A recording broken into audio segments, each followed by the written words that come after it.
Ici, dans la vallée de la Hasse, ces 4 hectares de terrain ont subi un véritable lifting écologique. Un site privé que le syndicat mixte d'aménagement et de gestion des eaux de la Hasse a restauré en y mettant les moyens. Ici, on a eu des engins qui sont venus, une entreprise qui est venue retirer 3000 tonnes de béton et 20 tonnes d'amiante et aussi de la ferraille. Donc tout ça faisait partie de la pisciculture en activité. On est venu terrasser à peu près 4000 m² de mares. En fait, c'est des mares géantes. Et donc ça permet de restaurer la biodiversité, de redonner un espace à la nature. Parmi les nouveautés, ce bras de contournement qui permet aux espèces de se reproduire plus facilement en amont de la rivière. Autre objectif, maîtriser les inondations dans cette zone.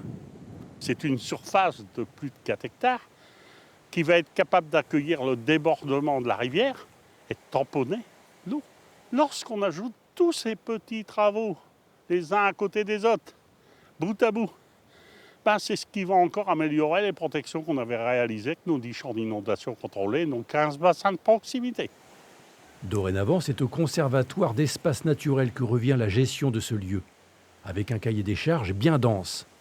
Nous, en tant que gestionnaire, on s'est engagé à mettre en place tout un ensemble de travaux, que ce soit des travaux de gestion pure, des travaux aussi de connaissance, donc c'est-à-dire de faire des inventaires sur la faune, la flore qu'on va retrouver sur le site, aussi tout le volet valorisation, donc de proposer aussi au grand public et aux scolaires de découvrir le site, puisque c'est un formidable aussi outil de valorisation, on va dire un peu une vitrine justement de ce qui se fait en termes de restauration et de gestion de zones humides au niveau de la vallée de la Hasse. Ce chantier aura coûté 600 000 € pour le plus grand bonheur des poissons, des enfants et bien sûr des moutons.